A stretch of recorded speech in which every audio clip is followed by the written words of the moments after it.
handler om i dag, at Jesus lever. Peter, han holder en prædiken i Cornelius' hus, og der siger han sådan her. Du skulle gerne komme på skærmen også, jeg selv kan se, hvor jeg skal læse fra. Der siger han sådan her. Så tog Peter til orde og sagde, nu forstår jeg, at Gud ikke gør forskel på nogen, men at han i hvilket som helst folk tager imod dem, der frygter ham, og øver ham retfærdighed. Det er det ord, Gud sendte til Israels børn, da han forkyndte fred ved Jesus Kristus. Han er alles herre. I ved, hvad der skete i hele Judæa. Det begyndte i Galilea efter den dåb Johannes prædikede. Hvordan Gud salvede Jesus fra Nazareth med helligånd og kraft, og hvordan Jesus færdedes overalt og gjorde vel og helbredte alle, der var under djævelens herlighed. For Gud var med ham. Og vi er vidner om alt det, han gjorde i jødernes land, så vel som i Jerusalem. Ham, som de slog ihjel ved at hænge ham på et træ, ham oprejste Gud på den tredje dag, og lod ham træde synligt frem. Ikke for hele folket, men for os, der i forvejen var udvalgt af Gud til at være vidne. Vi, som spiste og drak sammen med ham, efter at have opstået fra den døde. Og han befalede os at prædike for folket, og vidne om, at det er ham, Gud har bestemt til at være dommer over levende og døde. Så skulle det være slået fast på mange måder, at Jesus lever. Og nu skal I hjælpe mig, for nu skal vi gøre sådan, som kristne ud over hele verden har gjort på påskemorgen. Og der skal altså lidt begejstring på her, venner. Det skal ikke være sådan noget flat folkekirke Danmark. Det er jo ikke for at gøre folkekirke eller noget. Men det her, det handler ikke om at være pæne, venner. Det her, det handler om at være levende. Det handler om ikke at være døde. Er I med? Så skal I hjælpe mig. Jesus er opstået. Ja, han er sandelig opstået. Lige præcis. Og nu skal vi synge. Og vi skal stå op og synge påskesalmen over dem alle sammen. Det var der alle dag. Vi skal have dem alle sammen i dag. Din er æren.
vi bliver stående, og så siger vi i fællesskab trosbekendelsen. Den kommer på skærmen her bagved. Jeg tror på Gud Fader, den almægtige, himlens og jordens skaber. Jeg tror på Jesus Kristus, Guds enbårne søn og Herre, som er undfanget ved den hellige ånd, født af jomfru Maria, pigen under Pontius Pilatus, korsfæstet, død og begravet, nedfaren til de dødes rige, på 3. dag igen fra de døde. Opfaret til himmels, siddende ved Gud Faders, den almægtiges højre hånd, hvorfra han skal komme at dømme levende og døde. Jeg tror på den hellige ånd, den hellige almindelige kirke, de hellige samfund, syndernes forladelse, lægemets opstandelse og det evige liv. Amen. Hvor er I gode? Hvor er I gode? Værsgo at tage plads. Til det, som skete her, det var jo, at den trosbekendelse, som jeg havde fundet frem, det er den nikanske trosbekendelse. Og jeg har kommet til at lave den her fejl nogle gange faktisk, hvor jeg bare lige spoler tilbage og tager en trosbekendelse, for sidste gang jeg ikke husker, at jeg havde den. Jeg lover ikke, det bliver bedre næste gang. Det tør jeg ikke. Men vi klarede det med fælles hjælp. Nu skal vi også klare at bede sammen. Lad os bede. Jesus Kristus, du som er opstanden, du som lever, du som er midt i blandt mennesker, du som kommer til jorden, du som kommer til mennesker, du som er i livet og i døden. Vi priser dig denne påskemorgen, fordi vi må få lov til med kristne ud over hele verden at fejre din opstandelse fra de døde. Gud, vi beder, at du i løbet af gudstjenesten her må favne os, at du vil tale til os, at du vil styrke vores tro og give os kraft til at leve dit liv, som er vores. Gud, du ved, at ingen af os har liv, hvor alt er perfekt. Du ved, at vi har ting, vi kæmper med, ting, som vi synes er mørke. Og vi takker dig for, at vi må stole på, at i et hvert mørke, der er der altid lys fra dig, fra din opstandelse.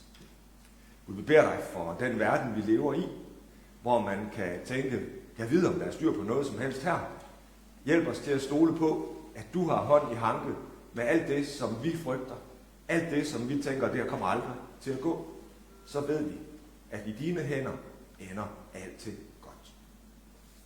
Gud, vi beder også om, at du vil hjælpe os til at leve vores liv. Hjælpe os til at finde ud af at leve som mennesker, der er dødelige, men med håbet om, at døden ikke er et punktum, men kun et komma. Tak for alle de vidnesbyrd, der er om, at livet er mere, end vi kan se, og at livet er mere, end vi kan forstå, at livet er mere, end vi kan måle og veje. Hjælp du os til at læne os ind i den tro, sådan at vi kan leve vores liv i frihed, med glæde, med håb, med forventning. Gud, så kommer vi også til dig på denne påskemorgen, og beder om, at du vil se til hver enkelt af os. Gud, du ved, hvad der er i vores liv, det hele. Tak for, at du kommer os i møde med dine udstrakte arme, at du byder os til at være sammen med dig, at leve vores liv sammen med dig. Hører du os nu, når vi sammen beder, som du har lært os det. Vor far, du som er i himlene, helliget blive dit navn, komme dit rige. Ske din vilje som i himlen, således også på jorden. Giv os dag og daglig brød, og forlad os vores skyld, som også vi forlader vores skyldnere. Og led os ikke ind i fristelse, men fri os fra det onde, for dit er rige og magten og æren i evighed. Amen. Se, nu må børnene gerne have lov til at komme herop, hvis der er nogen, der tør. Man bestemmer også selv, og man bestemmer også selv, hvornår man er barn og hvornår man ikke er. Det kan jeg jo ikke altid afgøre. Jeg har noget med, I skal se her. Ja, det er godt. Kan I se det overfra?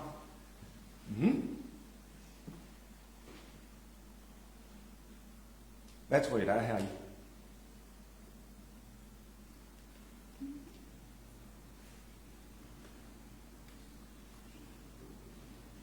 Så har vi kig.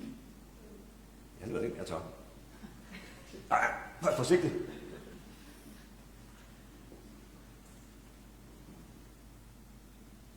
Hvad er det? Ingenting.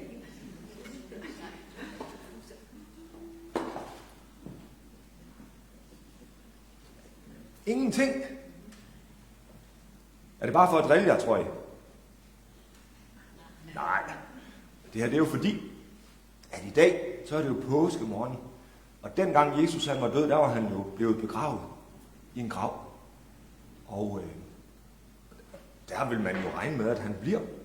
Når man er død og kommer ned i en grav, så tænker man jo, at der ikke sker mere. Ikke også? Det tænker jeg også, I har prøvet med kæledyr og sådan nogle ting. Har I ikke det engang? Ja, det tænker jeg, ikke også? Og så kommer 2 kvinder ud til graven. Og så er der en engel derude, som siger til dem, sådan en, der lyser og skinner, og tøjet er hvid som sne. Ikke sådan noget kedeligt, blot noget som mig, men hvid som sne. Og så siger englen til dem, jeg ved godt, I leder efter Jesus, ham der blev korsfæstet og som har ligget her. Men han er her ikke. Kom selv ind og kig. Og så er de inde og kigge inde i den tomme grav. Og derfor er det i dag, så er det sådan, at den er tom, ligesom graven. Og hvorfor er den tom? Hvor er han henne, ham Jesus så? Ved I det? Nej. Han går rundt blandt mennesker og hilser på dem. Og siger hej og godmorgen og spiser sammen med dem.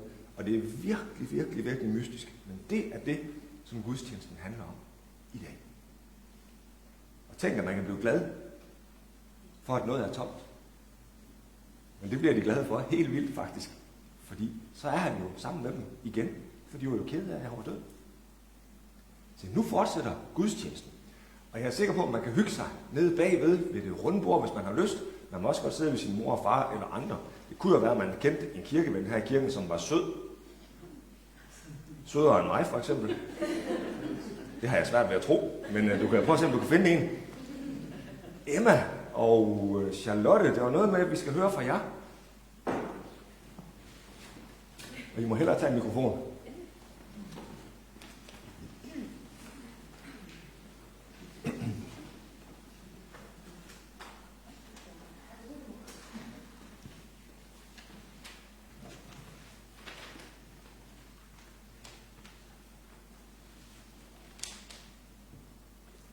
Jeg vil gerne læse en lille tekst for jer. Det er en tekst, jeg har fundet i Metodistkirkens faste materiale tilbage fra 2021, som hed Det er forår, påske. Nej, det var ikke det hed. Det hed De dage fasten springer ud. Og det er en tekst, det er sådan en lille skønlitterær tekst, der handler om den 15-årige pige, Saga, hvis farmor lige er død.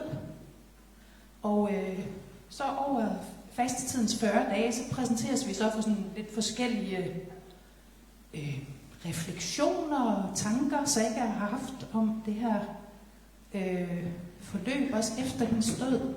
Hun er meget knyttet til sin farmor, og farmor er sådan en kvinde, der er meget i pagt med naturen, og hun elsker sin have, og hun har studeret det så meget, så hun præcis ved, hvornår blomsterne springer ud. Og så efter sin død, så har hun så efterladt sig en notesbog med nogle forskellige skriftsteder. Og det er fra den.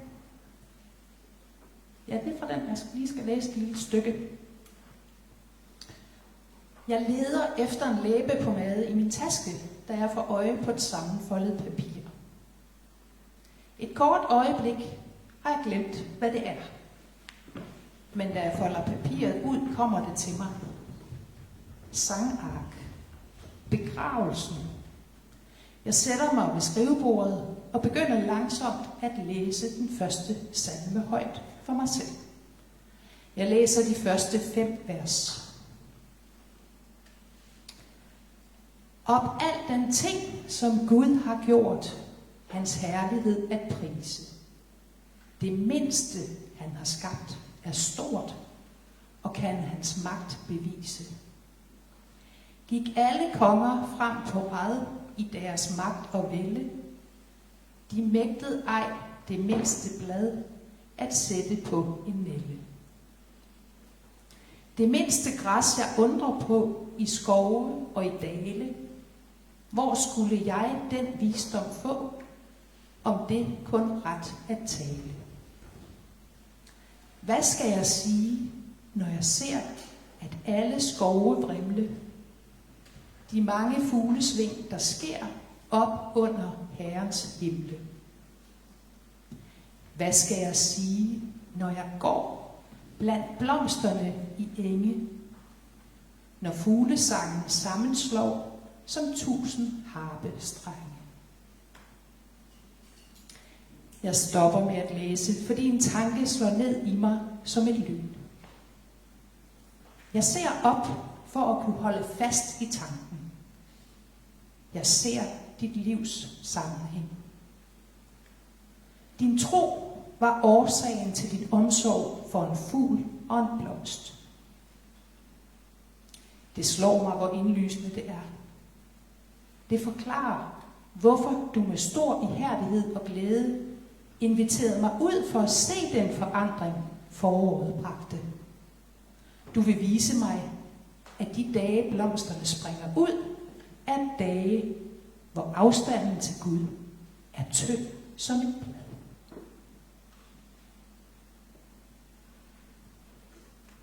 Nu fik I lov at komme med til begyndelsen på den dag, vi havde herinde i kirken torsdag morgen.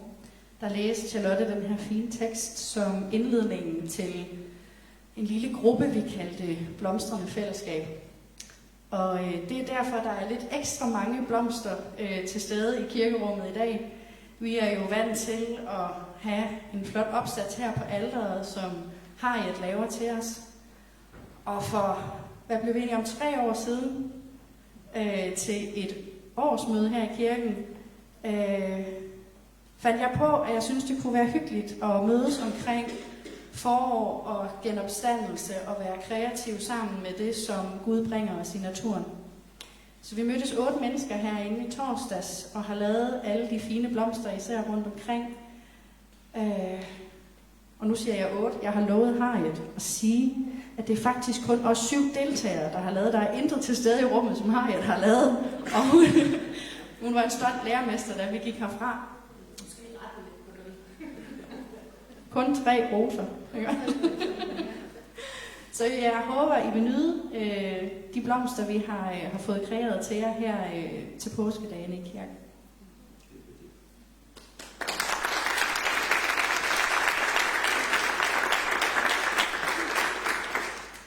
Og det er virkelig flot. Så tusind tak skal I have. Det er dejligt at se. Og hvis ikke vi skal feste med blomster på påskedag, så ved jeg jo ikke, hvornår vi skal.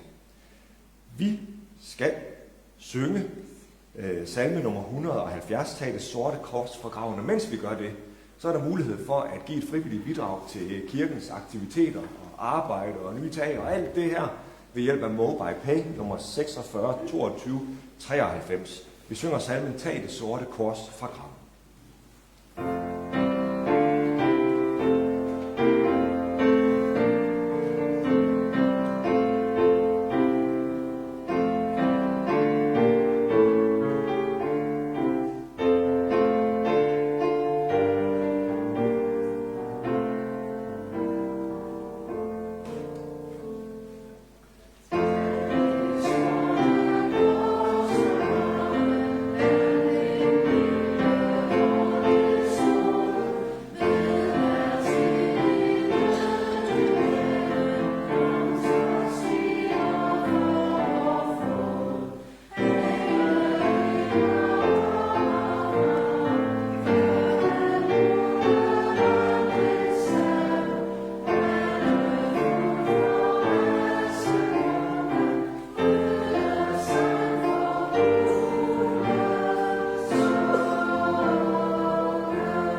jeg skal læse fra Matthæus evangeliet kapitel 28, versene 1-10. Vi læser i Jesu navn, så lad os rejse os.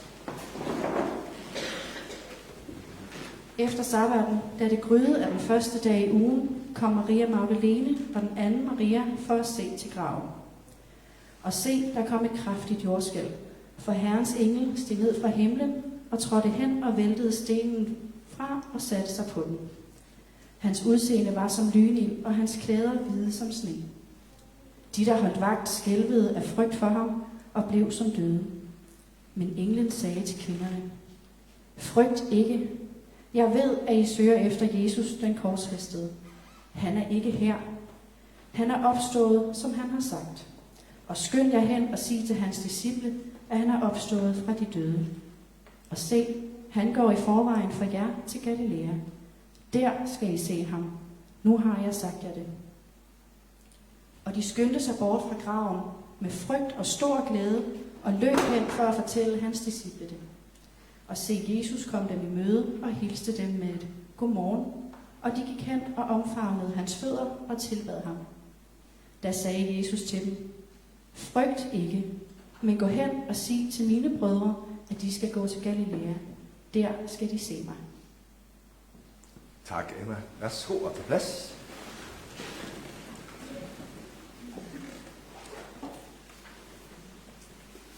Denne er dagen, som Gud har gjort, som vi synger i en af vores salmer. Denne er dagen, som Gud har gjort. For det er Gud, der har oprejst Jesus fra de døde. Det kan intet menneske. Det kan du ikke. Det kan jeg ikke. Det kan intet menneske. Men intet er umuligt for Gud. End ikke det. Påskedagens mirakel sker, før lyset bryder frem. Det sker i mørket faktisk, og det kommer jeg tilbage til. Det sker i lidelsen. Det møder den afgrundsdybe håbløshed og opgivethed. Det er der Gud med opstandelsen kommer disciplene, alle tilhængerne, og dermed også os i møde. Lad os lige tage hele påsken. Palmesøndag. Jublen, indtoget i Jerusalem. Håbet, der blomster mere end blomsterne her i kirken. Hvor må det have været fedt at være disciple og følge efter Jesus ind i byen. Tænk en gang at se den der jubel. Tænk en gang den håndgribelige forventning, som er i luften. Tænk, hvordan det er at blive modtaget med sådan en jubel. Noget nyt, det sker. Sikke en dag. Mange mennesker vil tale med Jesus. Mange vil diskutere med ham, og disciplene og mange af tilhængerne, også kvinderne og børnene, som vi jo egentlig ikke hører så meget om i de øvrige historier, så ham og hørte ham i de samtaler, hvor han malede en ny forståelse af Gud frem blandt mennesker. Så fik disciplene det privilegium at være alene sammen med ham, da de skulle fejre det jødiske påskemåltid. Skærtorsdag. Det bliver en underlig aften, som de altid vil huske. Jesus vaskede, Gud hjælpe mig, han har sagt, disciplenes fødder. Det er så uhørt. Det gør man ikke. Han forklarede dem, hvordan de skulle mindes ham, hver gang de spiste af brødet og drak af vinen, præcis som vi senere skal gøre det i gudstjenesten. Stemningen bliver noget akavet, da Judas dypper sit brød i vin, og Jesus udpeger ham som den, der skal forråde ham. Hvis man ikke ved, hvad akavet er, så er det det øjeblik, da Judas, han stormer ud og forsvinder fra dem. Og så sidder de der tilbage, mens Jesus fortæller om, at han skal lide og dø og opstå. Og så er der dagen, de forsøger al magt at glemme. Langfredagen, som de ville ønske, de aldrig nogensinde havde oplevet. Disciplene, kvinderne og alle følgerne har set alt det, der er sket med Jesus. De har set torturen. De har set ydmygelsen. De har mærket folkemængdens foragt og blodrus. De har set nogle af de samme entusiastiske mennesker fra Palmesøndag, som råbte, Hosianna! Nu råber korsfæstmanden død over ham. Nu spytter de efter ham. Lyden af hammer mod nagler, da de klynger ham op på et kors. Den sidder i dem for altid. Nøj, hvor var de timer lange, indtil han endelig fik fred. Det er mennesker, som er mærket for livet. De sørger, de undres, de kæmper med at forstå. Ham, de havde troet på, skulle gøre alting nyt, han er død. Ham, der var deres drømme og håb for en ny fremtid, han er, som det skik var, salvet, klædt i ligklæder, lagt ind i en grav, hvor stenen er blokeret for indgang for evigt. Lidt før i Matthæus-evangeliet, der kan vi læse, hvordan Pilatus har sikret graven med et sejl og sat bevæbnede vagter foran indgangen. Tænk engang de der stakkels disciple. I dag vil man helt sikkert tale om traumer, om overbelastningsskader, overveje PTSD hos dem alle sammen, som har været omkring Jesus og set det her ske. Kort sagt, det mørke, de er i, det er kulsort. Det er helvede. Det, som de har oplevet, har forandret dem for altid. De bliver aldrig de samme mennesker. Og det er måske mere rigtigt, end vi overhovedet kan forstå, for der er jo mere til den historie. Påskens mirakel sker før lyset bryder frem. Påskens mirakel, det sker i mørket. Det sker i lidelsen. Det sker i håbløshed. Det sker i opgivethed. Det sker der, hvor man tænker, nu er der ikke mere. Der sker det. Og det er påskeberetningens vilde ting hos Matthæus, at det allerede er sket, inden kvinderne kommer ud til graven. De ser det ikke ske, det er sket. Det er før nogen overhovedet kan tænke, at noget nyt begynder, så er det allerede sket. Gud er på færde længe, inden vi overhovedet opdager det. Kvinderne går ud for at våge. Jesus er opstået. Der kommer et kraftigt jordskælv, og det er ingenting i forhold til den her vind, som vi kan høre her, men et kraftigt jordskælv. Og Herrens engel kommer ned fra himlen, træder hen og vælter stenen fra indgangen og sætter sig på den. En demonstration af Guds magt. Sætter sig på stenen og siger, haha, det er jo ikke den historie, der bliver genfortalt her, men det er jo lidt det, der sker. De store, stærke soldater, som Pilatus havde placeret, de stivner af skræk og bliver som døde. De er slet ikke så rå, som de troede i mødet med den opstandne Jesus. Englen siger til kvinderne, og det er dem, der er i centrum her. Bemærk også det. Kvinderne er i centrum.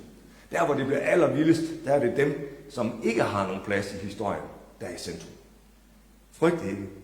Jeg ved, I søger efter Jesus, den korsfæstede. Han er ikke her. Han er opstået, som han har sagt det. Kom og se stedet, hvor han lå.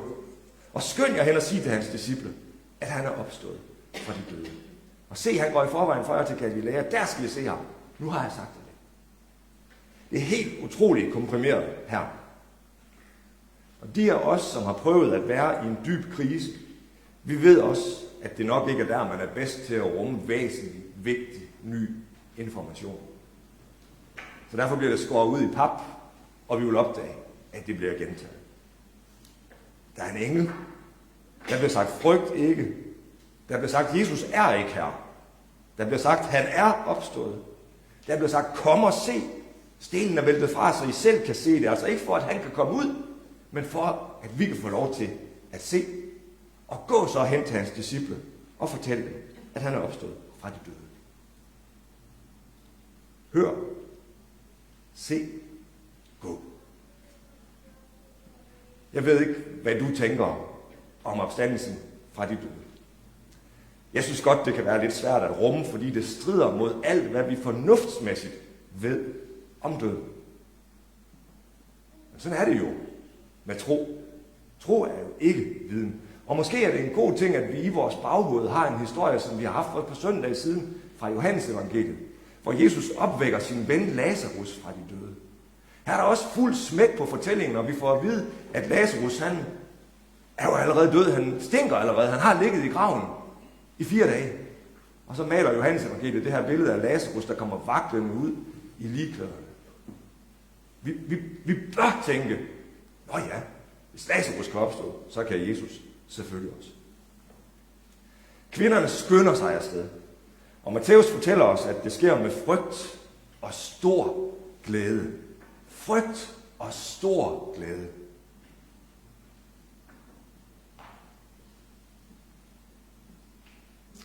Angst, rædsel, ærefrygt kombineret med stor glæde. Det er en fed kombination egentlig. Spændingen mellem det, der er overvældende og livgivende, den er reel. Er det egentlig det, tro er? Det der spændingsfelt. Er det sådan, tro skal forstås? Så kommer de sidste vers af påskeberetningen, som var på slide nummer 2 der. De er helt utrolig vigtige. Godmorgen, lyder hans stemme til kvinderne, der er ramt af frygt og stor glæde. Bemærk, at det er ikke dem, der har fundet Jesus. Det er Jesus, der har fundet dem. De har ikke gået rundt og ledt, hvor er han, hvor er han? Men det har han gjort. Det er ham, der kommer til dem. Og det er en vigtig pointe, at initiativet er hos Jesus. Han vil, at de skal se ham. Han vil, at de skal møde ham. Og de gør, som jeg tror, at de fleste af os i den situation ville have gjort. De falder på knæ. Altså måske kan de simpelthen bare ikke holde balancen, fordi det her det er ganske enkelt for vildt. Og så fortæller Matthæus også, at de omfavner ham. Omfavner hans fødder. Jeg fik sådan en omfavnelse, da en af børnene kom her. Sådan en rigtig omfavnelse med hele kroppen, hvor man kan fornemme, hende her kan jeg ikke komme af med. Det kender man godt, sådan et barn. Så det er jo ikke fordi, de skal gå væk, vel? Men altså, sådan virkelig, sådan en burekrammer. Og det ord, som i det græske står her, som vi på dansk bruger som omfavner, det er en underdrivelse. Det her, det er krampagtigt holden fast. Det er det, som sker i det her show, hvor Jesus møder kvinderne. De ligger ved hans fødder, og de holder ham fast. Det er ikke sådan en hygge omfavnelse. Og der er 2 ting i det, vi skal forstå. Vi skal forstå, at Jesus er kropsligt til stede. Man kan tage fat i ham.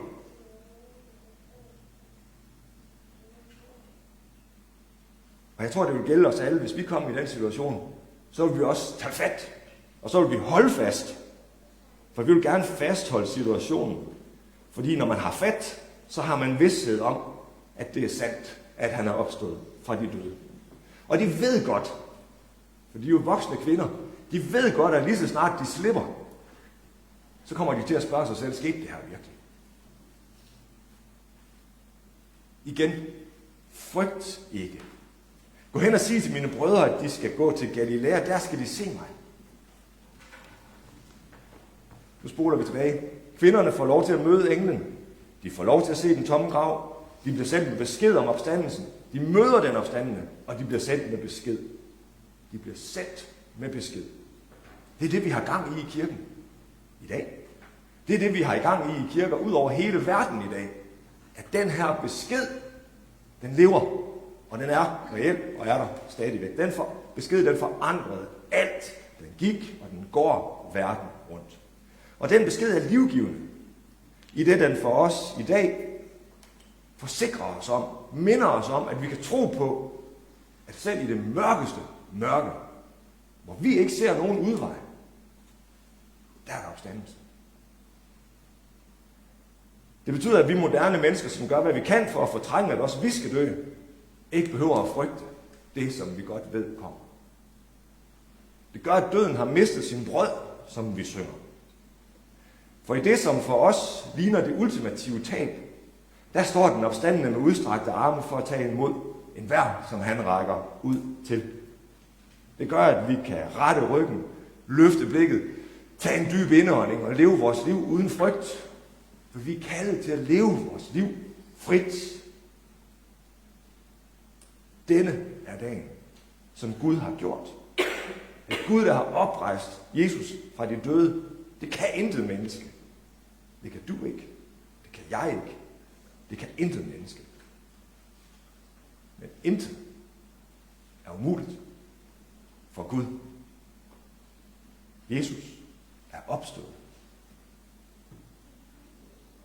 Verden er en anden. Vores verden, din og min verden, er en anden. Der er liv. Der er opstandelse. Der er håb. Der er glæde. Der er fortrøstning. Og vi har et liv, der skal leves. Glædelig påske. Amen.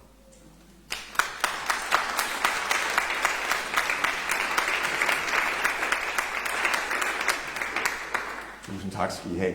Vi skal synge nummer 175, Påskeblomst, hvad vil du her?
Om et øjeblik så vil der være mulighed for at få nadver for brød og vin, og samtidig vil der være mulighed for at tænde et lys og lade det være det nu er for dig.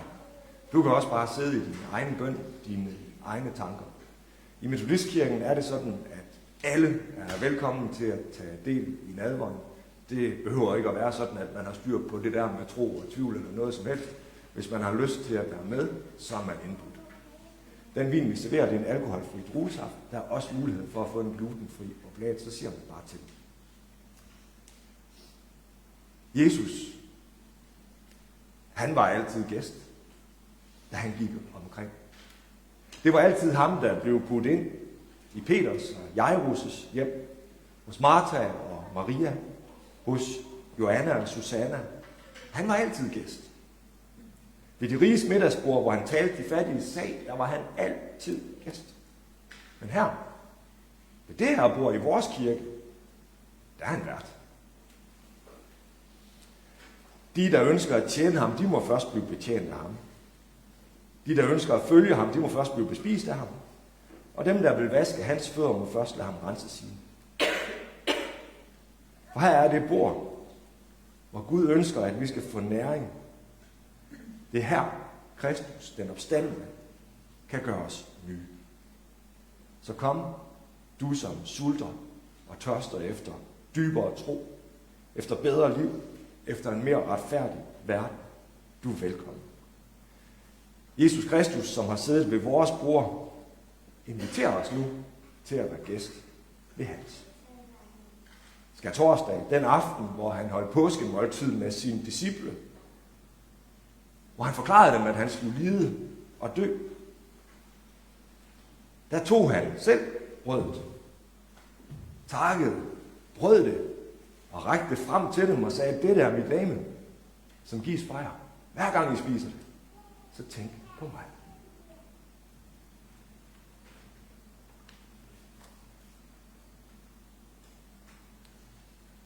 Han tog også bægeret med vin og rækte frem til dem og sagde, det her det er den nye aftale mellem Gud og mennesker, besejlet med mit blod. Og hver gang I drikker vinen, så gør det for at mindes den nye aftale. Gør det for at mindes, hvad jeg har gjort for jer.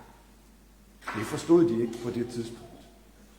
Men i lyset af påsken kan det være, at det kan give mening.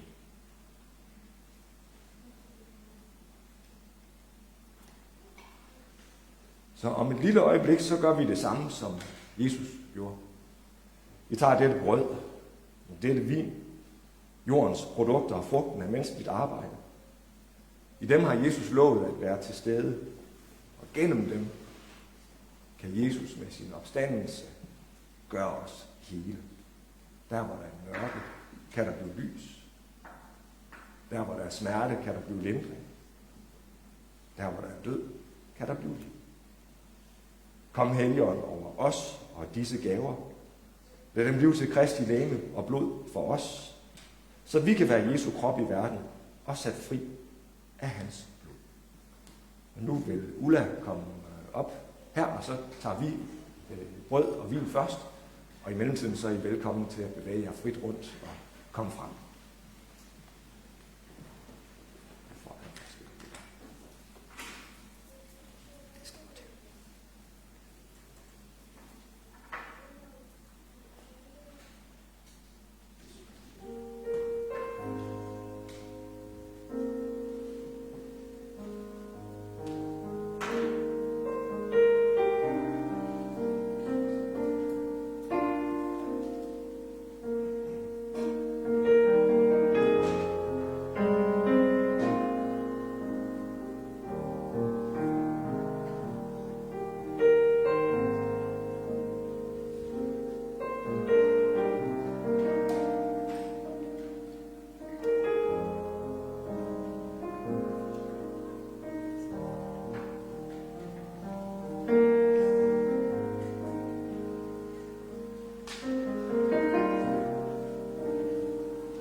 i taknemmelighed, i dyb taknemmelighed for dette øjeblik, dette måltid, fællesskabet, disse mennesker, så giver vi os selv til dig. Send os ud for at leve som forandrede mennesker, fordi vi har delt det levende brød og ikke længere kan være de samme. Forvent meget af os. Gør meget muligt gennem os. Lad mange blive opmuntret gennem os. Vi, som går med budskabet om opstandelsen. Vi, som går med besked, med det vi siger, med det vi gør. Herre, lad os leve til din ære, både som indbyggere på jorden og som borgere i dit rige. Amen.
Jeg skal sige lidt om, hvad der sker i den kommende tid. Det skal jeg gøre hurtigt, kan jeg se på klokken. TV2 Fyn, deres kulturjournalist, har skrevet og lavet en video, hvor han fortæller om det der med at høre et gospelkor, eller endnu bedre, stå midt i et gospelkor, når de virkelig åbner. Jeg har lige prøvet der på første række, det er ret intens, skulle jeg hilse at sige. Og så lige den der sang der, det er også lidt ekstra intens. Jeg skal lige have holdt på mig selv. Sådan er det. Du kan opleve det igen i morgen, for en af de 5 kulturting i Odense, som TV2 Fyn mener, man ikke kan gå glip af, det er påskekoncerten i morgen. Og jeg gætter på, at der stadigvæk er muligt at få lidt billetter til det. Men det har du lyst til. Indtil kl. 12 i morgen, ellers så må man tage chancen i døren. Men det er bedst på forhånd. Koret, de skal også øve, og det gør de på onsdag, undtagelsesvis kl. 19. Og på onsdag sker der også noget andet kl. 19, nemlig så begynder det kursus, som hedder Intro til Tro og Kirke. Og det er en række onsdage, hvor jeg og Helge Munk, som ikke lige er her i dag, det er også lidt undtagelsen, der bekræfter reglen. Vi kommer til at tale med jer om tro, om liv, hvordan ser det her med kirke og tro ud i 2026, er det ikke det, vi er kommet til. Og det er sådan, der er kaffe på kanden, snak hen over bordet, vi slutter kl. 21 sharp, så er det ud af døren igen, så der også er lidt aften. Hvis man har lyst til at være med til det, så giv mig et pej, der er plads til flere. Fredag eftermiddag, så er der ACA-møder, og på søndag kl. 10.30, der skal du møde den opstandende Jesus igen, og så mig. Og Ejner Madsen, han sidder ved klaveret. Og så skal jeg lige gøre opmærksom på, at lørdag den 18. april, så tør vi støv af og laver små reparationer og ting og sager. Og det kan alle være med til. Der er helt sikkert alle mulige småting, som skal laves. Og vi har jo gang med lidt ting og sager, som sviner lidt. Så velkommen til at være med til det. Og måske så sidder du og tænker, de der teknikere, der laver lyd, de er godt nok ringe, det kan jeg gøre bedre. Så har du også chancen for at blive en del af vores teknikteam, og du vil blive nøje oplært af Julian og Christian og nogle af de andre. Der er brug for flere, som kunne tænke sig at tage den chance. Og jeg ved, det ser uoverskueligt ud med knapperne, men der er faktisk system i det. Ikke at jeg forstår det, men det er der. Er det ikke rigtigt? Jo. Ja, skal vi ikke give vores teknikere en hånd?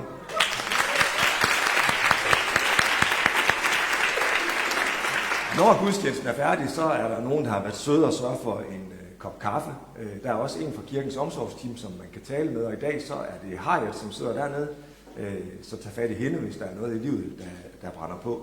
Når vi drikker kaffe, vil vi også opleve, at der bliver sådan en lille smule, ikke ballade, men Emmaus, det gætter jeg på, at de begynder at gøre klar til koncerten i morgen og skal sætte en scene op og sådan noget. Nu drikker vi lige en kop kaffe, men de begynder, inden vi går hjem, fordi de skal også hjem i dag. Ellers så følg med på kirkens Facebook, Instagram og hjemmeside. Det hele burde være opdateret. Og jeg minder også om, at vi stadigvæk samler ind til et nyt tag.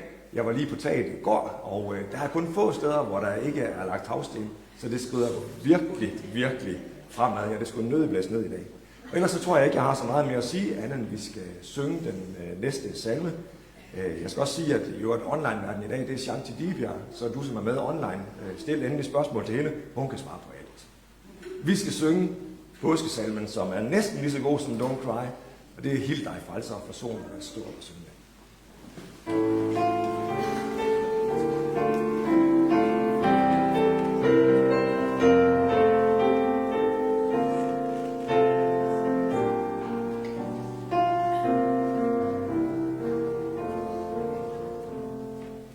Yes.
vi skal synge velsignelsen sammen. Den kommer på skærmen her bagved.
Skål til plads.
Det må være, fordi du spiller lidt langsomt, at klokken er blevet så mange, Simon. Men nu er der i hvert fald en kop kaffe. Tusind tak, fordi du valgte at bruge søndag formiddag her i Odense Metodistkirke. Glædelig påske.